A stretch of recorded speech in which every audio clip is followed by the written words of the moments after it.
नमस्कार, मैं हूं राहुल राजपूत। दो टूक की शुरुआत करते हैं। बंगाल की जीत के बाद सियासत का एक बड़ा संदेश साफ दिख रहा है कि चुनाव सिर्फ सोशल मीडिया से नहीं, जमीन पर उतरकर लड़े जाते हैं।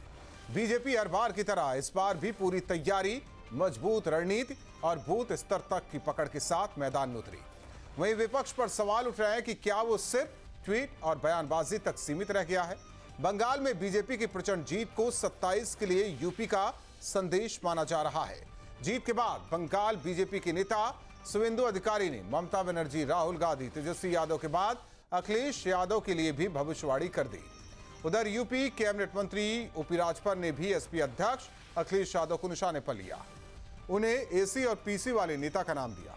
बीजेपी और राजभर के बयान पर विपक्ष ने पलटवार किया है। सवाल, क्या वाकई विपक्ष जमीन की राजनीति से गायब हो रहा है? दो टूक में करेंगे चर्चा। पहले सुनते हैं बयान। एसआईआर के खिलाफ बोला जी, फाइनल वोटर लिस्ट निकला, वही वोटर लिस्ट के ऊपर चुनाव लड़ा, कैंपेन किया। कैंपेन के दौरान बोल रहा हम लोग आ रहा है। एग्जिट पोल आया, बोले एग्जिट पोल झूठा है। काउंटिंग सेंटर में गया, जब हारने लग गया तब बोला ये मीठा नहीं है। ये खत्म, राहुल गांधी भी खत्म, तेजस्वी यादव भी पहले खत्म हो गया, ममताज खत्म हो गया, और आने वाला यूपी चुनाव में अखिलेश भी खत्म हो जाएगा। देखिए, अब उनको प्रेस वार्ता करना है और ट्वीट करना है, इसके अलावा कोई काम तो है नहीं।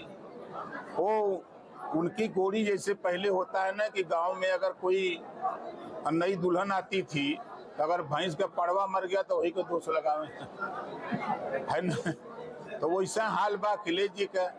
जहाँ जानी दूल्हा रानी हुआ पर पाथर पानी। और अच्छी सरकार जब आती है तो परिणाम भी लाद के लेके आती है। देखो ना, बंगाल में वहां की जनता ने कैसा जवाब दिया। वहां टीएमसी को एकदम सुपड़ा साफ कर दिया। जो भी जनता की उपेक्षा करेगा, विकास के नाम पर आने वाले पैसे पे डकैती डालेगा, गुंडों को प्रश्रय देगा, भारत की धरती पर सनातन का अपमान करेगा, उसका सुपड़ा साफ होना तय है। उसको कोई रोक नहीं सकता है। और ऐसे में बड़े सवाल। बंगाल के बाद यूपी की बारी। 27 चुनाव की तैयारी, ट्वीट, एसी पीसी, नेता है अखिलेश, मचा सियासी क्लेश। बंगाल में चला ब्रांड योगी, यूपी में भी जीत होगी। विपक्ष हो रहा कमजोर, बीजेपी का बढ़ रहा जोर। बंगाल में प्रचंड जनादेश, यूपी के लिए संदेश। इन्हीं सवालों के साथ मेहमानों से करेंगे चर्चा। प्रशांत उमराव जी, प्रवक्ता बीजेपी, अखिलेश कटियार जी, प्रवक्ता समाजवादी पार्टी, रोहन सिंह जी, प्रवक्ता कांग्रेस, वीरेंद्र भट्ट जी, वरिष्ठ पत्रकार हमारे साथ जुड़े हैं। आप सभी मेहमानों का दो टूक में स्वागत है। वीरेंद्र भट्ट जी, बंगाल जीत गए पूर्ण बहुमत के साथ। 3 ऐसे राज्य, असम भी है, पुडुचेरी। सवाल इस बात को लेकर है कि इससे पहले बिहार में भी चुनाव हुआ, वहां भी जीत हासिल की। भाई, उनके तो हौसले तो बुलंद है ही, लेकिन जो 24 में टेम्परामेंट देखा गया विपक्ष का, वो तमाम विधानसभा चुनाव में क्यों नहीं देखा जा रहा है? क्यों नहीं देख पा रहे हैं? या वो एकजुटता क्यों नहीं है? क्योंकि अब चुनाव उत्तर प्रदेश में है।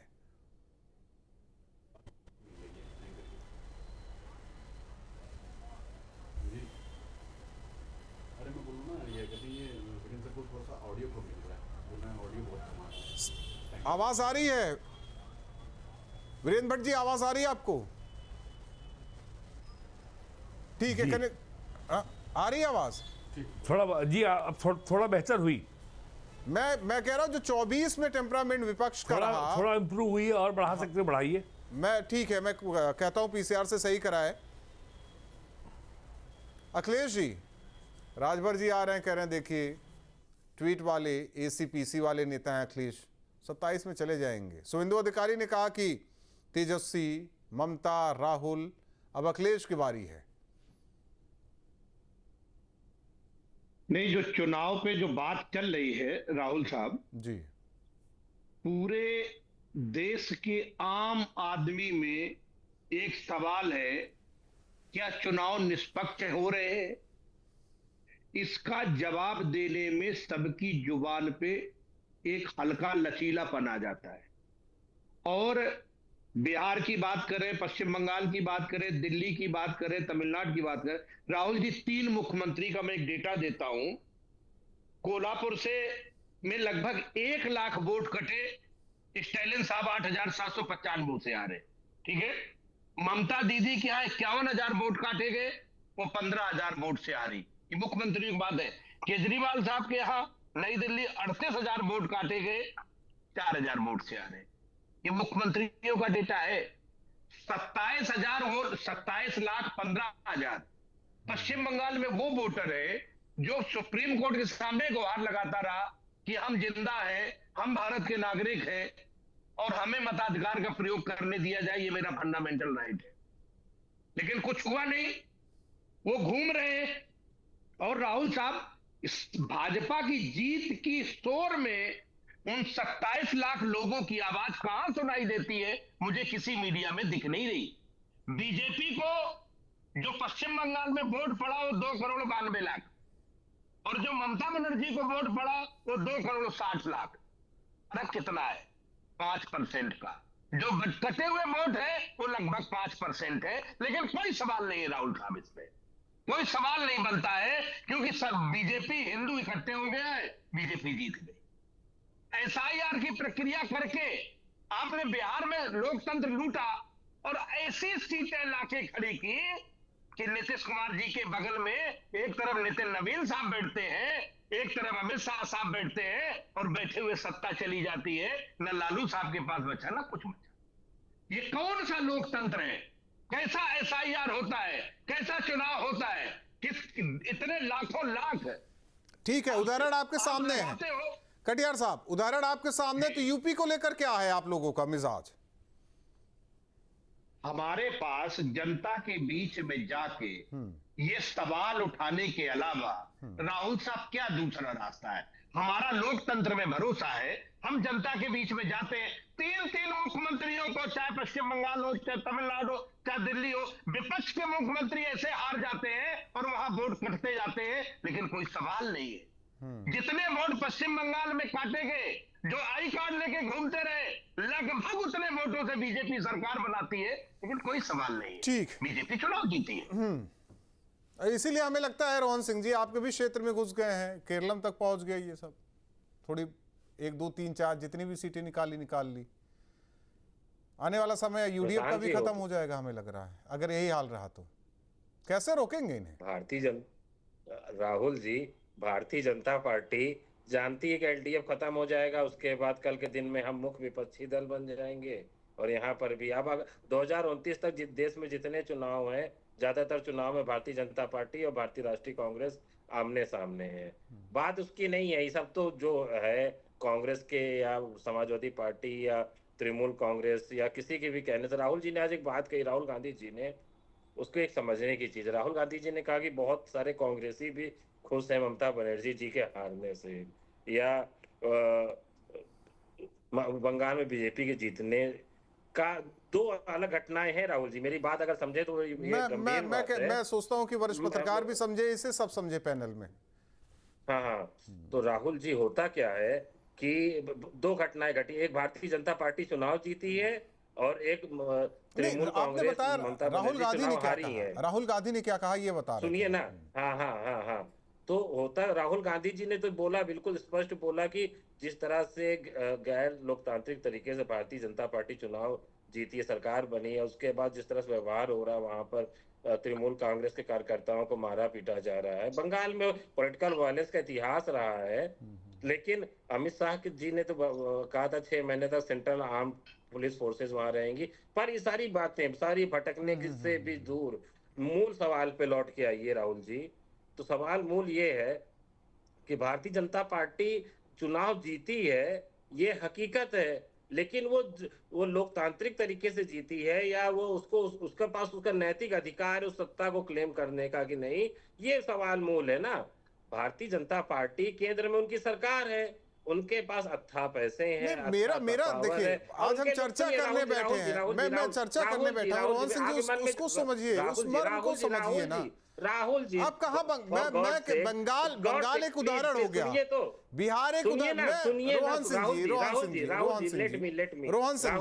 रोहन सिंह जी, अगर मैं अभी कुछ कहूंगा तो वो खराब भी लग सकता है। मैं आ जाइए यूपी पे, इसलिए कह रहा हूं कि देखिए बंगाल में कुछ हो नहीं पाया आपका, बिहार में कुछ हो नहीं पाया, उत्तर प्रदेश में कुछ कर लीजिए ना। मेरी बात सुनिए तो आगे कुछ बीच में नहीं सुना। आप समझिए कि भारतीय जनता पार्टी में सारे लोगों ने बताया, पवन बंसल ने बड़ी मेहनत करी है, धर्मेंद्र प्रधान जी ने बड़ी मेहनत करी, सारे लोगों ने मेहनत करी। बात होती क्या है ना साहब, कि जिसके पास रिसोर्सेज, जिसके पास संसाधन और जो पूरी तरीके से जीते हुए की कहानी ठीक है, आपको फिर से कनेक्ट कराते हैं, आवाज बेहतर नहीं आ रही है। प्रशांत जी, संसाधन आपके पास, जीत आपको, नेता आपके पास, जीत आपको, चुनाव आयोग भी देखिए, चर्चा की शुरुआत वहीं से अखिलेश कटियार जी ने की। अब कोई ये बताने नहीं आ रहा है कि जिस हिसाब से आप लोग लगते हैं, क्या उस हिसाब से विपक्षी दल भी लगते हैं चुनावी मैदान में वोटर्स के बीच? ये हम चर्चा करेंगे वीरेंद्र भट्ट जी से, लेकिन जो आरोप है उस पर जवाब चाहिए, क्योंकि अब सवाल उत्तर प्रदेश को लेकर है। देखिए, विपक्षी दलों का हाल ऐसा है कि अब इनका कहना है कि इनको भी चुनाव जिताने की जिम्मेदारी भी भारतीय जनता पार्टी की है। मतलब आप लोग हार रहे हैं तो आपको भी हम चुनाव जिताएं, आपके लिए मेहनत करें। और इस सारे राज्यों का नाम ले लिए ये लोग, केरल का नाम नहीं लिए। भाई केरल में भी तो कांग्रेस पार्टी प्रचंड बहुमत के साथ जीती है ना, 140 में से 100 सीटें पाई है, तो उसमें किसका योगदान है? वहां तो हमारा परफॉर्मेंस अच्छा नहीं रहा, हमारे 3 ही विधायक जीते। तमिलनाडु में तो हमारे 4 से 1 विधायक आ गए, वहां पे किसका योगदान है? हम तो किसी को दोष नहीं दे रहे हैं। उनका कहना है कि मुख्यमंत्रियों को हरा दे रहे हैं, कम से कम यहाँ छोड़ दीजिएगा, पूर्व मुख्यमंत्री को मत हराइएगा उनकी सीट से अगर विधानसभा चुनाव लड़ते हैं, बाकी आप सीटें जीत लीजिएगा, कोई बात नहीं। ये अखिलेश जी का मर्म है। स्टालिन वो हार गए, ममता बनर्जी हार गई, केजरीवाल हार गए, वोट कट गया इसलिए हार गए। ममता बनर्जी तो पिछली बार भी नंदीग्राम से हार गई थी, 2021 में भी वो हार गई थी, लेकिन उनकी पार्टी जीत गई थी। तो अब ये वही तो मैं कह रहा हूँ कि किसी को हराने की जिम्मेदारी हम लेंगे क्या? कांग्रेस अपने पुरुषार्थ पर विश्वास क्यों नहीं करती है? और दूसरी बात मैं पहले से कह रहा हूँ कि अखिलेश यादव जी जिस राज्य में चुनाव प्रचार करने जाते हैं, वहाँ पे मध्य प्रदेश में गए, महाराष्ट्र में गए, हरियाणा में गए, वहाँ जिन पार्टियों के उन्होंने प्रचार किया वो पार्टियां हार गई। इसी डर से ममता जी ने अखिलेश जी को नहीं बुलाया था, लेकिन जबरदस्ती ये मीडिया में, सोशल मीडिया पे प्रचार करते रहे, फिर भी टीएमसी हार गई। तो ये चूंकि अखिलेश जी जिसका ही प्रचार करते हैं वो पार्टी हार जाती है, तो अपने ही गिरेबान में क्यों नहीं देखते? नहीं, ऐसा मत बोलिए कि 24 में आपके बड़े वाले रथ को तो रोका था ना अखिलेश ने, ऐसा ना बोलिए। तो 24 के बाद कितने चुनाव हो गए? गंगा जी में कितना पानी बह गया? दिल्ली चुनाव हो गया, बिहार चुनाव हो गया, महाराष्ट्र चुनाव हो गया, बंगाल, असम हो गया। अब 24 का रोना कब तक रोते रहेंगे ये लोग? अब तो 24 से 26 आ गया, 2 साल हो गए, तब तो आगे बढ़ेंगे कि पीछे करते रहेंगे? और 24 में फिर अगर सारी चुनाव है, सारी खराब थी, तो अब अच्छी है, पहले खराब थी, दोनों पे तुलना करनी पड़ेगी। और चुनाव आयोग केवल बंगाल में खराब है, केरला में अच्छा है, तमिलनाडु में अच्छा है, तो ये इसमें किसका दोष है? और स्टालिन जी को किसने हराया? जीतने वाला प्रत्याशी कौन है भी आप देख लीजिए, उन्हीं का व्यक्ति है जिसको उन्होंने पार्टी से निकाल दिया था, वो टीवीके से, विजय की पार्टी से जीता है। हम उसकी चर्चा नहीं, मैं यूपी में ही रहना चाह रहा हूँ। मैं ना तमिलनाडु की चर्चा करना, मतलब एक जीत का आंकड़ा देखकर यूपी की चर्चा करना चाह रहा हूँ, क्योंकि 27 का चुनाव यहाँ है, यहीं रहिए आप लोग, यूपी में रहिए, दूसरे राज्यों में ना जाइए। वीरेंद्र भट्ट जी, जो पहला सवाल था वही अभी भी आपसे है। 24 में जो टेम्परामेंट विपक्ष का था, क्या वो दिखाई दे रहा है आपका? अपने अपने राज्य में जाने के बाद स्थिति अलग हो जा रही है। जब केंद्र का चुनाव लड़ा जाता है, यानी कि लोकसभा का जब चुनाव लड़ा जाता है, तब एक साथ होते हैं, फिर विधानसभा का चुनाव लड़ा जाता है, अलग अलग हो जाते हैं। कोई बाहर से सपोर्ट कर रहा है, कोई जाकर लड़ भी रहा है। फिर आरोप बीजेपी वाले, इन्होंने वोट कटवा दिया, ईसी इनके साथ है, सीबीआई इनके साथ है, ईडी इनके साथ है, सब इन्हीं के साथ है। लेकिन कभी कोई बताएगा कि कितनी रैलियां राहुल गांधी ने की? अखिलेश यादव वहां गए ममता के लिए वोट मांगे नहीं? या फिर बड़ा नेता कौन कौन गया, कितनी टीमें तैनात थी, बूथ स्तर पर किस तरीके से काम हुआ, कोई नहीं बता रहा है। लेकिन हाँ, ईसी ने क्या किया ये बताया जा रहा है, ईडी ने क्या किया ये बताया जा रहा है, सीबीआई ने क्या किया ये बताया जा रहा है। क्या वाकई चुनाव की स्थिति ऐसी हो रखी है देश में?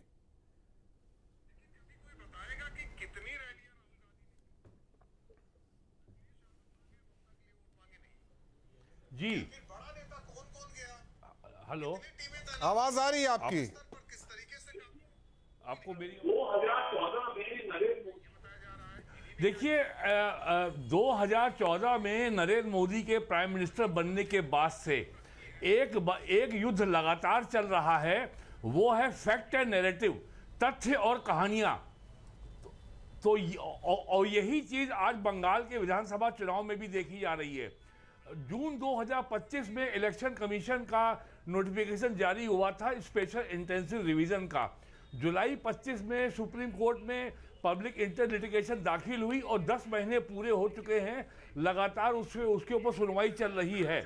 लेकिन अभी तक सुप्रीम कोर्ट ने एक भी चुनाव आयोग के खिलाफ कोई एडवर्स ऑब्जर्वेशन या कोई एडवर्स इंटरिम रूलिंग अभी सब तक देखिए, वो सबने देखा वीरेंद्र जी, वो सबने देखा। लेकिन ये वाला रोना कब तक चलेगा? ये वाला रोना कब तक चलेगा वोटर्स के बीच? अब जो हो रहा है तो मैं वही बता रहा हूं कि अब और जब चुनाव परिणाम आने के बाद अब ये लगातार अपोजिशन गोल पोस्ट शिफ्ट कर रहा है। पहले कहा गया कि साहब जो है हिंदू मुस्लिम पोलराइजेशन हो गया, फिर कहा गया कि साहब जो है आपने सेंट्रल पैरामिलिट्री फोर्सेस को बहुत लगा दिया, इससे वहां पे माइनॉरिटीज में डर पैदा हो गया। और फिर कहा गया कि साहब वो जो एसआईआर में जो डिलीशन हुआ है उसकी वजह से ये तृणमूल कांग्रेस चुनाव हार गई। जिन कॉन्स्टिट्यूएंसीज में सर्वाधिक जो डिलीशन हुआ है एसआईआर में वोटर का, उसमें 30 विधानसभा क्षेत्र ऐसे हैं जहां तृणमूल कांग्रेस चुनाव जीती है। और वोटर डिलीशन केवल बांग्लादेश के बॉर्डरिंग जो 3 जिले हैं नादिया, मालदा और मुर्शिदाबाद में सर्वाधिक हुआ है।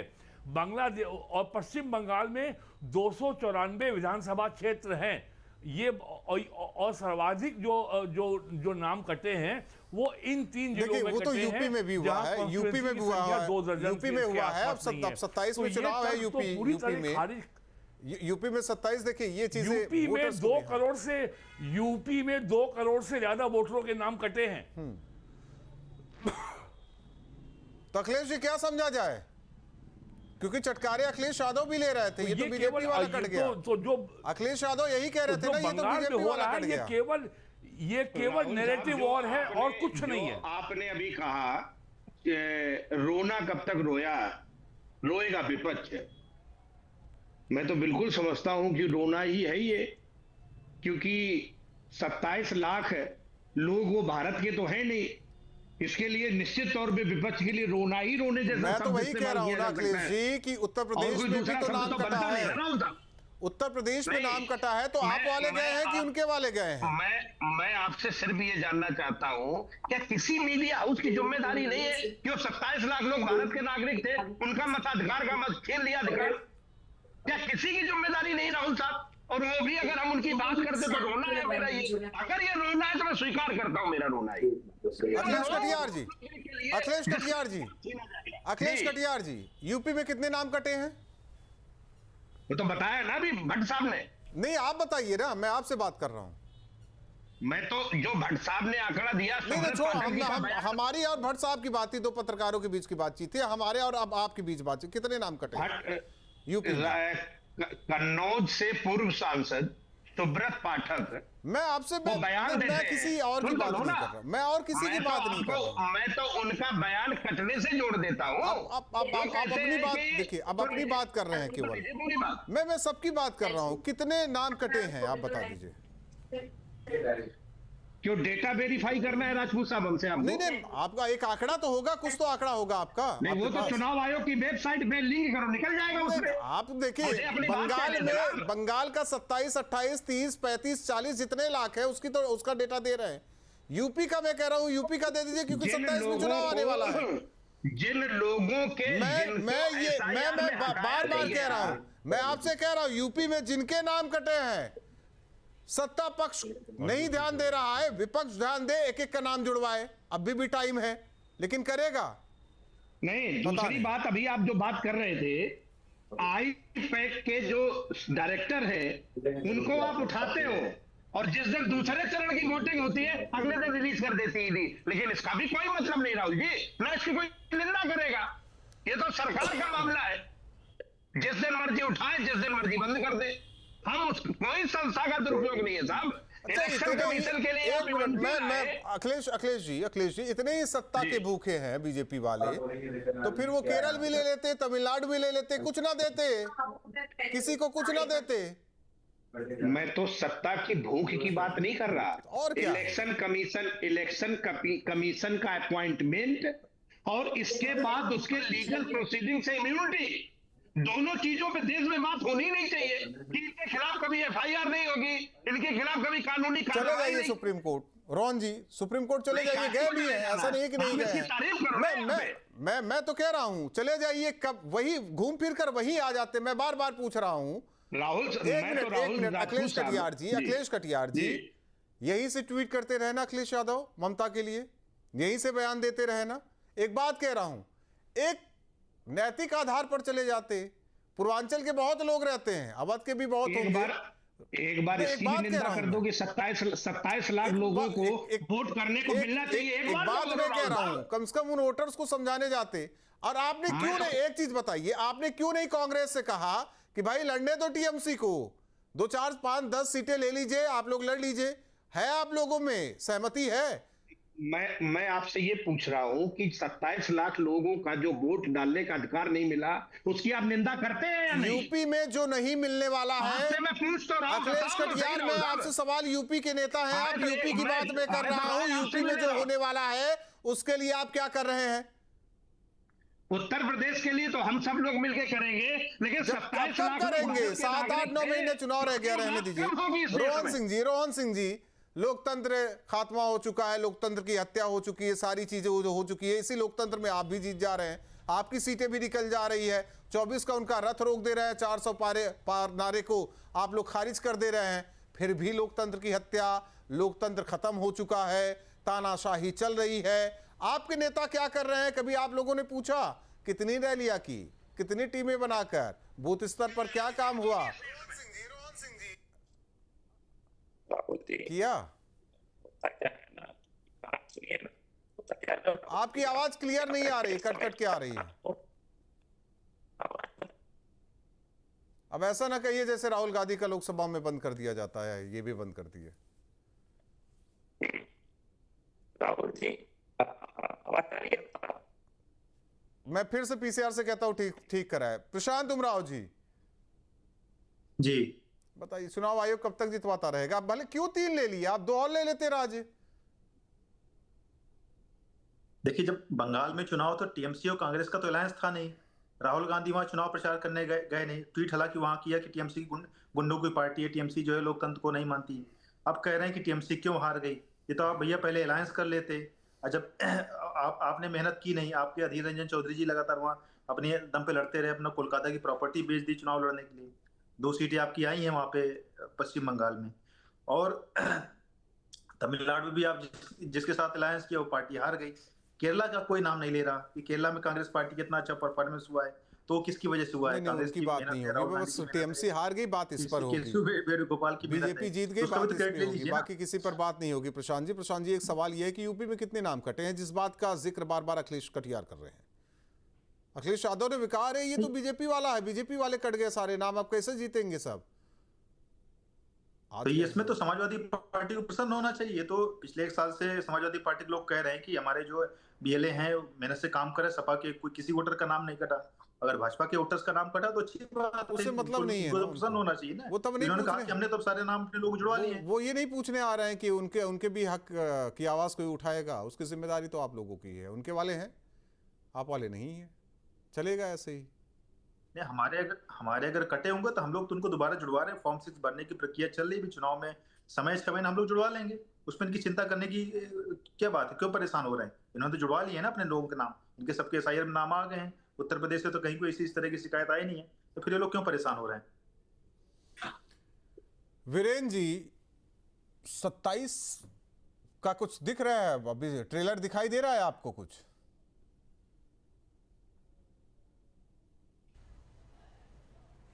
देखिए, मूल समस्या ये है कि भारतीय जनता पार्टी ने पिछले 14 वर्षों में, 12 वर्षों में जिस तरीके से धरातल पे काम किया है, उससे पूरे देश में क्षेत्रीय पार्टियों के अस्तित्व पे खतरा खड़ा हो गया है और तृणमूल कांग्रेस का तो अस्तित्व ही समाप्त हो गया है। तो यदि आपको चुनाव में लड़ना है तो अगर आप कमेंट्री बॉक्स में बैठ के कमेंट्री करते रहेंगे तो आप मैच नहीं जीत पाएंगे, आपको मैदान में उतरना पड़ेगा। तो ये तो भारत में जो क्षेत्रीय पार्टियां हैं, समाजवादी पार्टी है, इवन कांग्रेस भी, इनका सारा जो राजनीतिक युद्ध है वो केवल सोशल मीडिया पे होता है।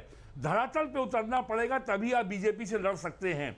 बंगाल में जो बीजेपी को सफलता मिली है वो सोशल मीडिया की देन नहीं है, वो टेलीविजन चैनल या अखबारों की देन नहीं है, वो इनके संगठन की, इनके कार्डर का जो ग्रासरूट लेवल पे गांव-गांव घर-घर जाकर जो उन्होंने काम किया उसकी देन है। गलत क्या बोला है? ट्वीट देखिए, हर चीज पे ट्वीट कर देते हैं, पता नहीं एसी में रहते नहीं रहते ये हमें नहीं पता है, लेकिन हाँ पीसी बराबर करते हैं, प्रेस कॉन्फ्रेंस बराबर करते हैं, लेकिन कार्यकर्ताओं के बीच किस तरीके से हो रहा है तस्वीर नहीं है।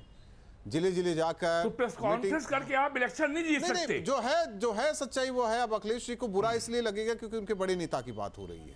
अगर आपको वाकई बीजेपी से लड़ना होगा तो जमीन पर, बूथ पर ये लड़ाई लड़नी है। मुझे एक लाइन अगर समय हो तो मैं बोल लूं। आप ही से सवाल है। अच्छा, और मैं, हमारे जो भट्ट साहब हैं, मैं बड़े भले आदमी लग रहे हैं, बहुत जमीन पे काम किया है साहब। हम लोग तो देख के परेशान हो गए।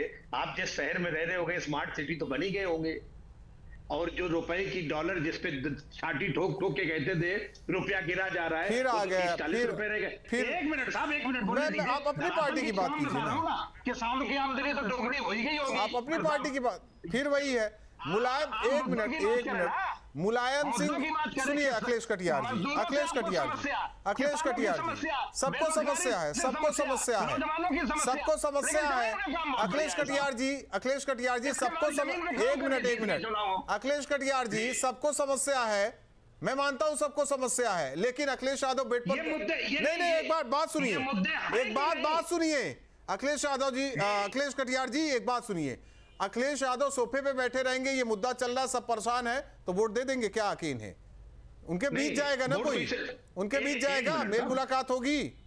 वोट जिस मुद्दे पे आपने सरकार बनाई उस मुद्दे को जमीन पे उतरा होगा, तभी तो भट्ट साहब कह रहे हैं किसानों की आमदनी दुगनी हो गई साहब, इसमें कोई डाउट नहीं। स्मार्ट सिटी बन गए, 2 करोड़ रोजगार साल में मिल गए, रुपया मजबूत हो गया, महंगाई घट गई। अखिलेश कटियार जी, मुलायम सिंह यादव का जमाना याद कीजिए। हर जिले में एक मुलायम सिंह यादव, छोड़िए, हर जिले में एक मुलायम सिंह यादव, मिनी मुलायम कहा जाता था हर एक सपा नेता को, बड़े नेता को। याद कीजिए, उसे तैयार कीजिए, उस पौध को तैयार कीजिए, तब कामयाबी मिलेगी। बहुत बहुत धन्यवाद आप सभी मेहमानों का 2 टूक में हमारे साथ जुड़ने के लिए। अब से डीडी फ्री डिश की चैनल नंबर 57 पर देखिए न्यूज नेशन।